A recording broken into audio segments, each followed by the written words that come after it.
The U.S. government now laying out its legal argument for killing American citizens overseas without a trial.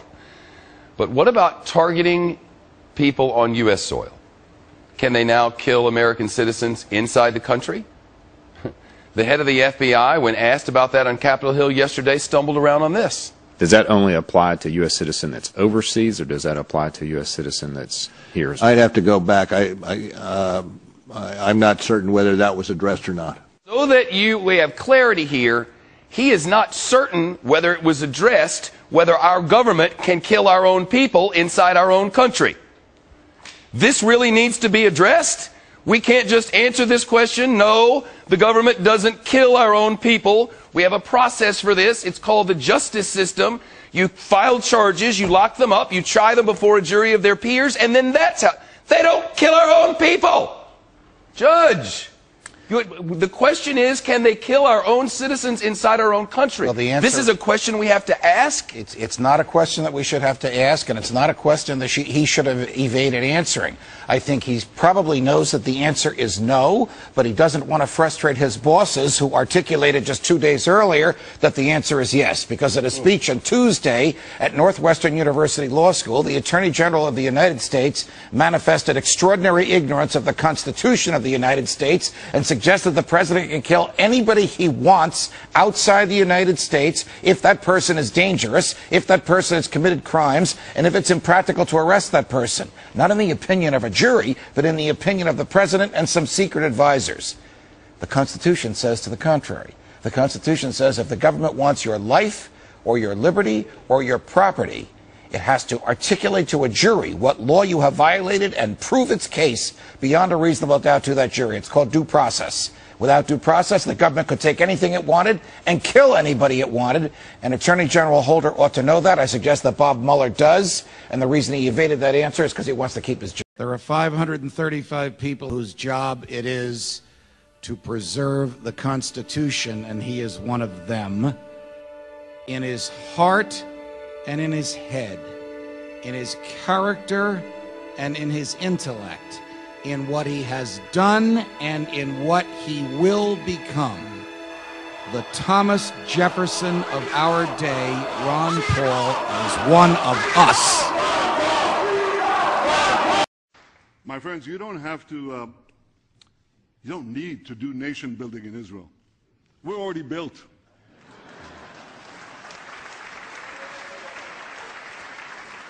You don't need to export democracy to Israel. We've already got it.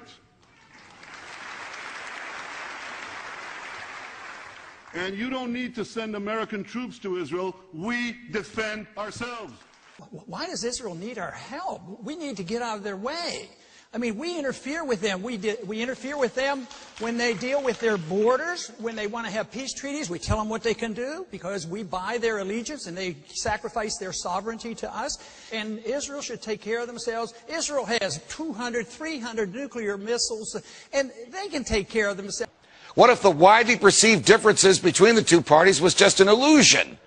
What if the heart of the government policy remains the same no matter who's in the White House?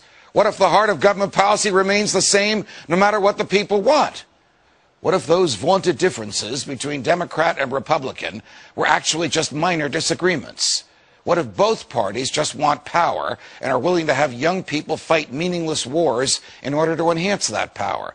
What if both parties continue to fight the war on drugs just to give bureaucrats and cops bigger budgets and more jobs? What if government policies didn't change when government leaders did? What if no matter who won an election, government stayed the same? What if government was really a revolving door for political hacks bent on exploiting the people once they're in charge? What if both parties supported welfare, war, debt, bailouts, and big government? What if the rhetoric that candidates displayed on the campaign trail was dumped after electoral victory? What if Barack Obama campaigned as an anti-war, pro-civil liberties candidate and then waged senseless wars while assaulting your rights that the Constitution is supposed to protect? What if George W. Bush campaigned on a platform of non-intervention and small government and then waged a foreign policy of muscular military intervention and a domestic policy of vast government borrowing and growth? What if Bill Clinton declared that the era of big government was over, but actually just convinced Republicans like Newt Gingrich that they can get what they want out of big government too? What if the Republicans went along with it? What if Ronald Reagan spent 6 years running for president, promising to shrink the government, but then the government grew while he was in the White House? What if, notwithstanding Reagan's ideas and cheerfulness and libertarian rhetoric, there really was no Reagan revolution at all? What if all this is happening again?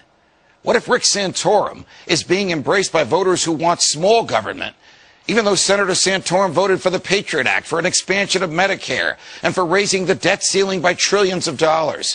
What if Mitt Romney is being embraced by voters who want anyone but Barack Obama, but they don't realize that Mitt Romney might as well be Barack Obama on everything from warfare to welfare?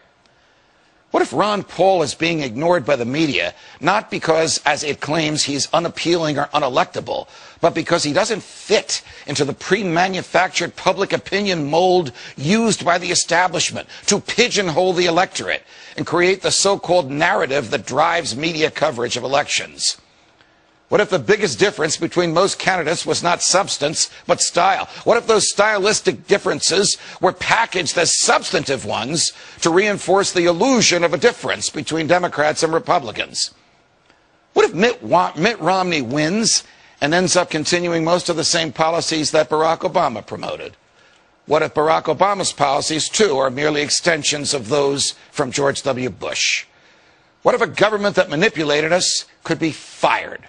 What if a government that lacked the true and knowing consent of the governed could be dismissed? What if it were possible to have a real game changer? What if we need a Ron Paul to preserve and protect our freedoms from the government? What if we could make elections matter again? What if we could do something about this? Election time, candidates, they just can't do enough. They'll promise you anything. They'll give you a long list of proposals. They'll even come around with TV crews in tow and throw back a shot and a beer. I will promise you this, that if we have not gotten our troops out by the time I am president, it is the first thing I will do. I will get our troops home. We will bring an end to this war. You can take that to the bank.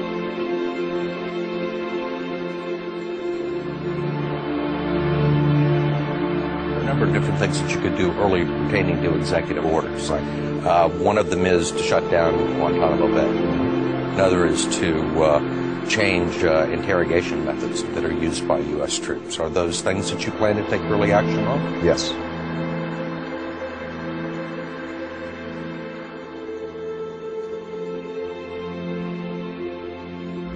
But if those same candidates are taking millions of dollars in contributions from the PACs and the lobbyists, ask yourself, who are they going to be toasting once the election's over?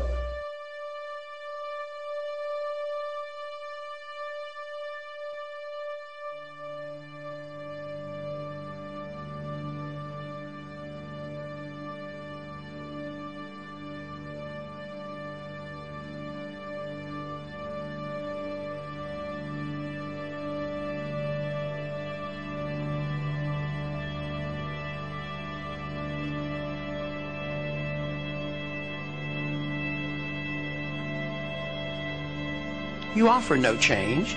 You have the same foreign policy. You want more troops in Afghanistan. You're not talking about only going to war with a declaration. You don't want to deal with the monetary, financial crisis in this country. You want to keep, the system together for the benefit of the banks and the big corporations and the politicians. And what kind of change do you have on social policy? Do you care about sick people using marijuana? I mean, have you come out for that? He doesn't want change. He wants the status quo. And quite frankly, I am not expecting the troops, regardless of whether Obama wins, that they'll be home in 16 months. And that is just pure political talk. You can take that to the bank. I, Barack Hussein Obama, do solemnly swear to preserve, protect, and defend the Constitution of the United States. Today, in his press conference, the president made clear that he believes the law does allow him to make this commitment on his own. Listen to this for a moment, if you would. I'm not a Supreme Court justice, so I'm not going to put my constitutional law professor hat on here. Do I think that our actions in any way violate the War Powers Resolution? The answer is no. So I don't even have to get to the constitutional question. Preserve, protect, and defend the Constitution of the United States. So I don't even have to get to the constitutional question. Simply, sir, what's your reaction? That's a horrible statement. He should get to the Constitution. He doesn't have to be a constitutional lawyer. You take an oath of office to obey the Constitution. If we don't know what it says, how can we take the oath? The Constitution is very clear. You don't go to war without a declaration. You sit down with your attorneys and tell you what you have to do, but obviously the President of the United States has to do what's in the best interest of the United States to protect us. Well, this idea of going and talking to attorneys totally baffles me. Why don't we just open up the Constitution and read it? And the Constitution is the law of the land, and we don't have to be constitutional lawyers to understand that. We don't need lawyers to tell us what to do and not to do, because we shouldn't be in office if we don't understand what the Constitution says. It's plain and simple. I agree now with Ron Paul more than I did in 2008, and we have a choice, and I think this is the choice that's going to happen to us. You can't live in this middle ground with our Constitution. You can't. You either embrace the Constitution or shed the Constitution. And Ron Paul is the closest to our founders out of anyone up there. Let me distinguish between professional politicians and the public at large. The public is not paying close attention to the ins and outs of how a Treasury auction goes. Congressman Ron Paul is running for president in 2012. This 12-term Republican congressman is known as Dr. No for standing up and saying hell no to big government. He's staunchly opposed to America's myriad of undeclared violent and costly wars. He's a proponent of sound money, and he's as furious as I am at the Federal Reserve for destroying the value of your dollar. And he's brave enough to fight the welfare and the warfare state no matter the political fallout. He's never voted to raise the debt ceiling, and he demands, like you and I, that the government balance its books, just like you and I do. Why do you want to be president of the United States? Actually, I want to be president, not for the things I want to do, for the things I don't think we should do. Because I don't want to be a president that continues the policing of the world. I don't want to be a president that wants to run your life. And I don't want to be a president that's in charge of the economy. I think that's my main goal, is to show that liberty works and big government doesn't. So therefore, I would want to have less power, not more power. I've never voted for a tax increase and never will. And everybody knows it, because I'd like to get rid of the income tax, and I don't even want to replace it with anything. I want the government to be shrunk in size. If we get rid of the income tax, we'd still have as much revenue as we had 10 years ago, and we lived up until 1913 without an income tax. The whole point is, why is our government so big? Why are we policing the world? Why do we have a runaway welfare state? And why is our dollar crashing? Of every dollar that an American earns, how much do you think he or she should be allowed to keep? Well, I didn't get to answer it. I'm delighted you asked the question, because my answer is 100%, because I don't believe in the income tax. It's a bad system of collecting revenues for the government. I am Congressman Ron Paul. I've been elected to the Congress 12 times from Texas. Before I went into the Congress, I delivered babies for a living and delivered 4,000 babies. Now I would like to be known and defend the title that I am the champion of liberty, and I defend the Constitution. Thank you.